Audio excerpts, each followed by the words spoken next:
Hi, everyone. It's Suzanne Tucker with Generation Mindful, and I am thrilled to bring our guest speaker here today to share her experiences with you.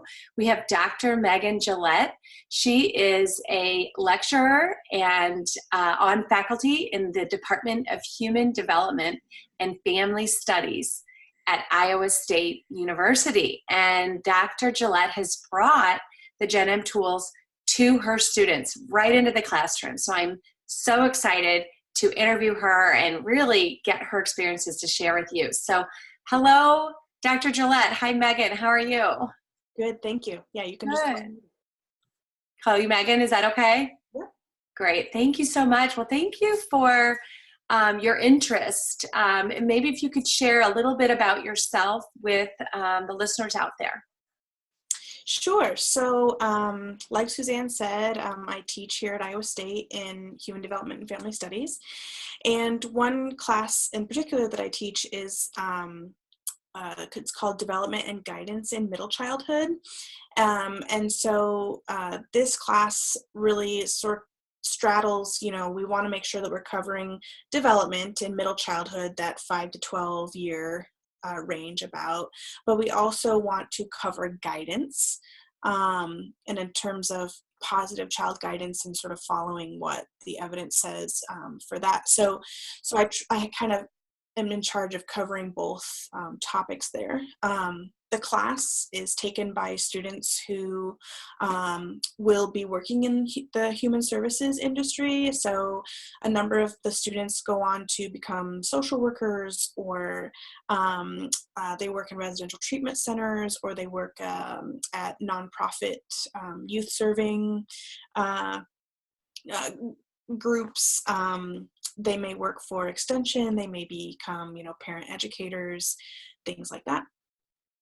Wonderful. Thank you so much. And can you share with our community how we met and maybe what led you to reach out and what you saw in Gen M as a community or a product line that piqued your interest in terms of your work as a professor? Yeah, so a couple of years ago, I started using a textbook about positive child guidance for this class, and the author really touched a lot on social and emotional learning. So I really brought a lot of that into the classroom, as I improve the class, every year.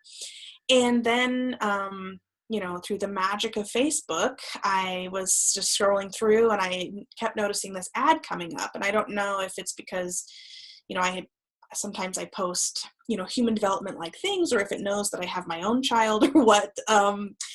Anyway, so this product kept coming up, the Time and Toolkit. And so I looked at it. And as I was looking at it and sort of exploring it and figuring out, I'm like, wow, this really matches to what the evidence is saying in terms of how to promote and support social emotional learning. In my class, we talk about how middle childhood is really the last best time to intervene. And so, there's a lot of effort being put forth for, emotional regulation and emotional intelligence, particularly for this age group. Because really at this age group, and earlier in the age group, the kids still are willing to listen to what you have to say. So we want to make sure that we capitalize on that. So I, saw it, I was looking at it, and I thought this really matches what I continue to see coming out in the research literature. So I bought a couple of kits, and then I, got them into my office. I unpacked them. I was looking at them, and I was like, oh my God, these are just amazing, like so exciting.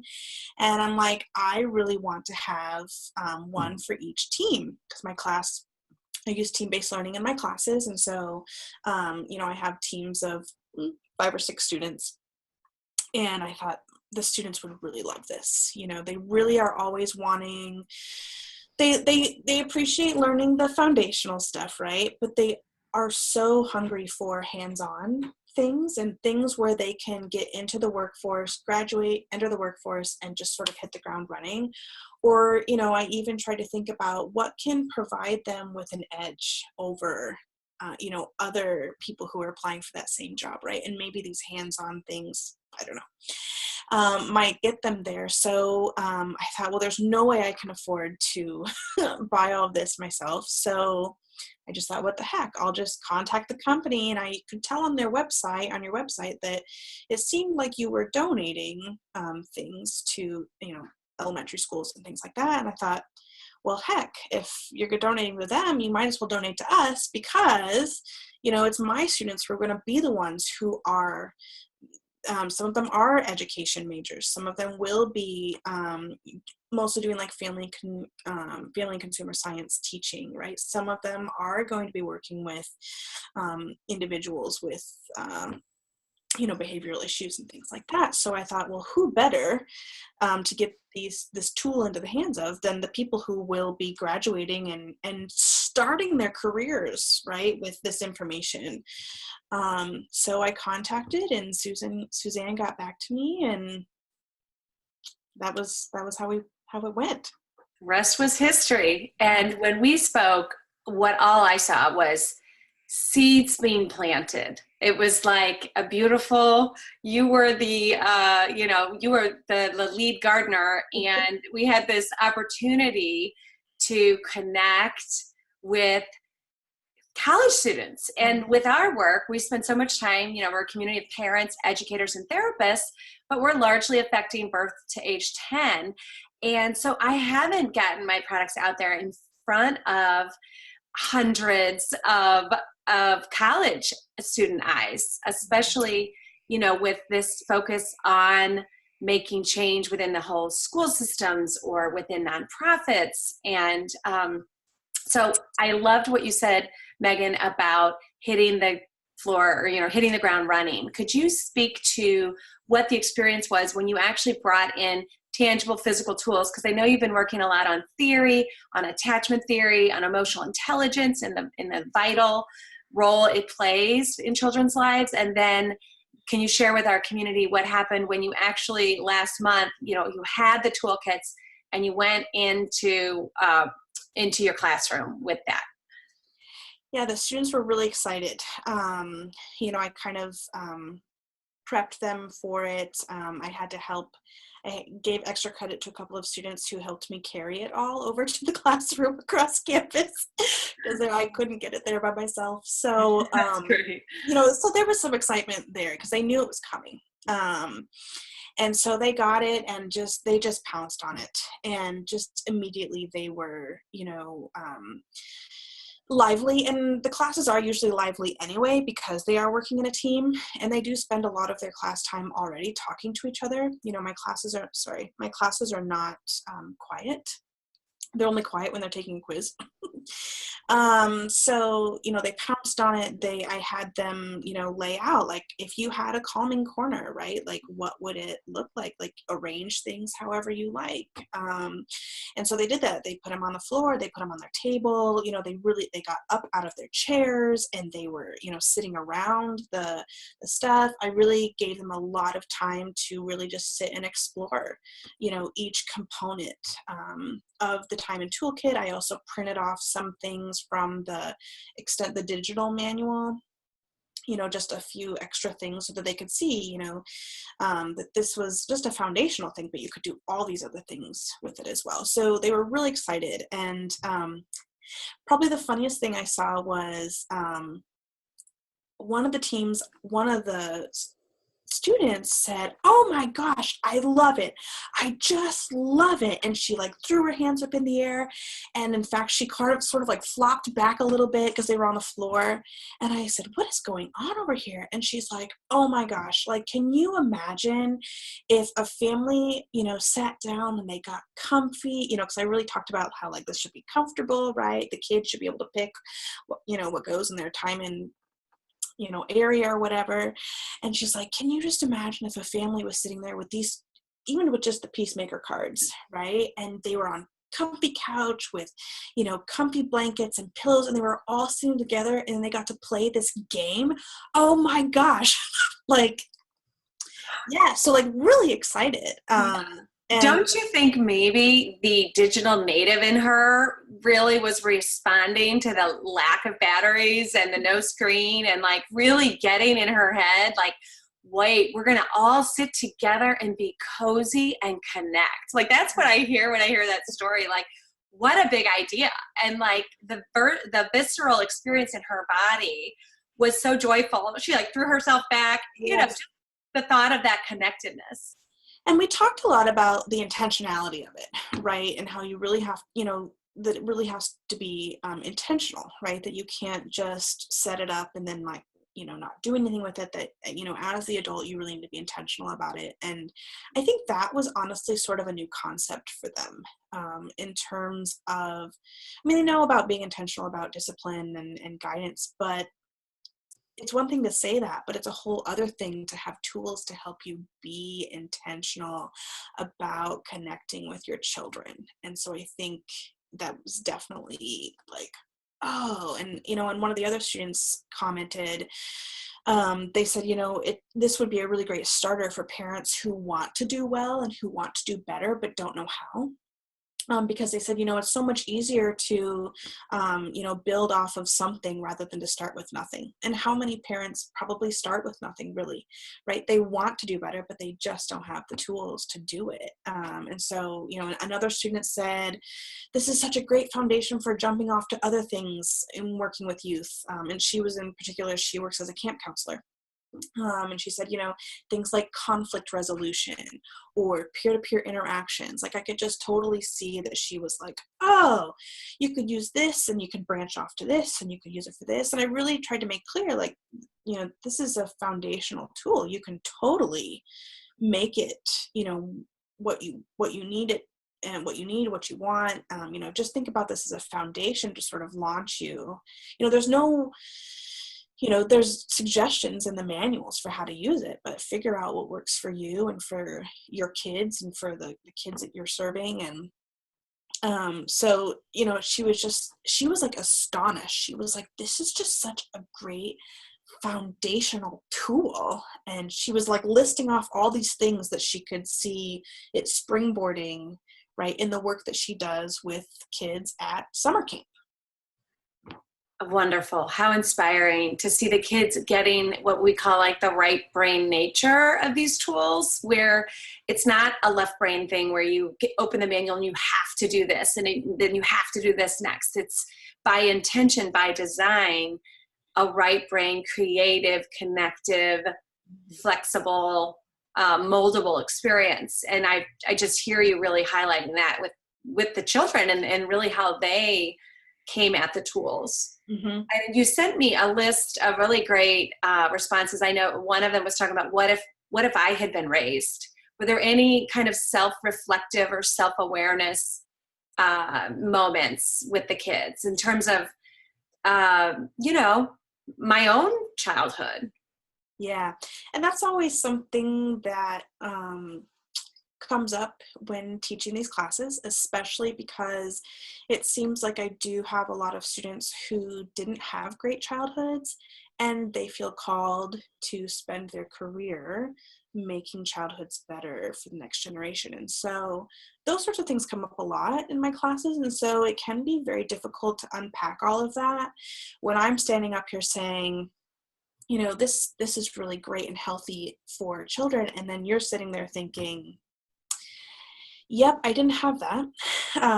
Right. So, but yeah, I had a number of students raise their hand and they say, oh my gosh, I wish that I would have had this when I was little. My life could have been, different. And so, I talked to them like you and I had chatted about, keep in mind that, the brain is plastic and it can still make adjustments even though you are into adulthood now. And I said, if you wish that you would have had this, you can use it yourself. Whenever you're having a big emotion or a big feeling, use the time in toolkit. Go over there and model that behavior for the child or the children that you are working with right then, because then you get the benefit of it, because certainly adults could also benefit from right, the feelings posters and the ideas for calming down But, so I said, you can still benefit from it.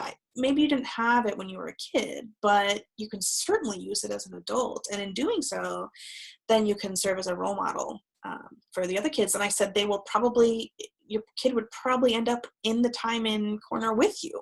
And there you go. Then you're both benefiting from it. So yeah, a lot of realizations like that. That is profound. That really hits on why we even call ourselves generation, right? Generation mindful. It's not about putting a product down for a child and saying, that's for you. It really is that connection between the generations, the self-growth, self-awareness of the adult brain in the space through the tools. And that it's just so neat to see that the kids got it right off. They saw that facet of it as relational, Mm-hmm. not just child-centric. Right. And I really followed that up with framing it as, we need to look at ourselves as adults. We spent a whole day or two we need to think about what we as adults do, right? And how do we handle our emotions, and what sort of, social emotional skills do we have? Because there's a lot of us who aren't strong in that area. So, sort of looking at ourselves before we try to impact others. And that's been really profound for them as well. Mm-hmm. Wonderful. Now, how many years have you been teaching this? Let's see, this particular class, this would be my 4th year of teaching this class. Yeah.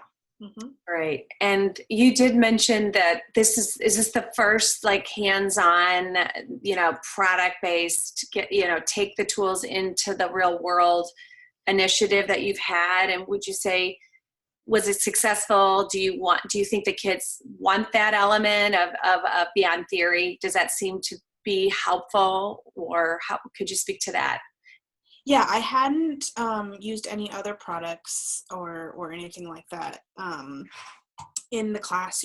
We would watch a lot of videos, for example, of other people or other schools using trauma-informed care and things like that. But I hadn't, actually brought a product in. I know that they really liked it. They were engaged with it the whole 75 minutes. I mean, they weren't off task or anything. They were very much engaged with it. And I think that is really essential because, we think about these students as, going to be starting their careers after they graduate, but the majority of them already work with youth now. The majority of them already work at residential treatment centers. The majority of them already work at daycares. And they all are required to complete an internship in order to graduate. And so, before they leave, they will, if they aren't working with youth already, they will be working with them before they leave. And so I know that they really appreciated the hands-on thing. And they often will come up after class and say, well, I've been serving as a mentor, teaching additional mentor for this kid, and this is what's happening, and I don't know what to do. So they'll often ask me for advice, right? Which, I'm not a practitioner. Right? I'm not on that side of it. So all I can say is, well, based off of the evidence, here's what you could try, right? But I don't work directly with youth in any of those settings. So they're very hungry already for something physical, something that they can get their hands on, something that they can start utilizing right away. That's wonderful. And I know that through the years, you've been involved in a number of research projects yourself, exploring team-based learning. And as a professor, as a doctor, as a researcher, can you give any of your thoughts or insights into the future for Gen M tools in terms of research? Is there anything about that gets you excited? And if so, what would that be? Yeah, I think, it would be so ideal for a faculty member or even a graduate student to say, hey, I want to learn how to evaluate a tool that professionals use. And, you could build a whole dissertation off of that. You could, certainly fold that into your current research that you're doing as a faculty member. The thing is that tools like this and others are out there, right? But we want to make sure that, the evidence can all build up on one side and it can say, okay, this is what we think will work, right? But then we really want to bookend that. And we really want to say, okay, so what evaluation has there been to show that it does in fact work? And, I work with, a number of graduate students who are getting their master's degree focusing on youth development, and a number of them are working for 4-H or Boys and Girls Club or these other things, and evaluation just isn't happening as much as it needs to on the whole for youth work. So I am always supportive of more efforts to evaluate tools that professionals or organizations are using, because a lot of the time it seems to me that people will sort of make something up off the top of their head, or they will say, well, it seems like this will probably work, and it very well may, but evidence to support that can only be good for everybody else. So if I had a research arm to my job, I would certainly be interested in, looking at evaluating it, and for its effectiveness. So Thank you. Thank you for that, because we are evidence-based and value the research, especially particular to brain development and child development. And though the tools are all based on the data of positive discipline, mindfulness, EQ, Yale School of Emotional Intelligence, we are a new line of tools, and we would like to be put to the test in the settings, right? In the preschools, in the, varied settings that we find ourselves in, that we know we're in, the nonprofits, we know we're in the front lines.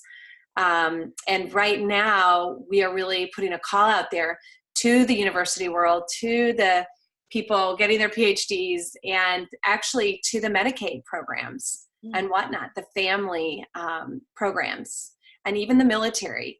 And we would like to be partnering with these groups and getting these things vetted and getting that data back so we can make the tools even more profound and the outcomes more profound. Yeah. So any parting words of wisdom for us as a community that you would give, knowing that is our goal, or that is our focus? If I think about, all of the people who are teaching education majors or human services majors, criminal justice majors, I think about, how different would our world look if we were able to get this tool and other sorts of tools, into the hands of this next generation who will be with our youth and with the youth in our communities, right? Maybe it's not with your own child, but they're with the youth in your own community, and gosh, what a better place hopefully the world would be, right? If more adults understood the value of these sorts of things, and if more children were exposed to tools that help build their social and emotional skills, right? Their EQ, their peer-to-peer interactions, connectedness with their family members. Like you said, at the beginning, like it's sort of like a first gardener, right? But think about potentially how much stronger our social fabric could be, right? If this got into the hands of all of the people who were going to go out and run nonprofits that serve youth, and teachers who are in the classroom with youth, that would just be transformative. That is so inspiring. And so I think that is our close, because you have me wanting to go out and change the world really right now. And I just want to say thank you for your commitment to a couple things: to children, to team-based learning, to emotional intelligence. And I see in the way you are leading the college students in learning through experience and through connection, you are cultivating so much EQ in the way you teach. So we are just so grateful for you and your commitment to evidence-based. Great. Thank you so much. Thanks for reaching out. Bye-bye. Bye.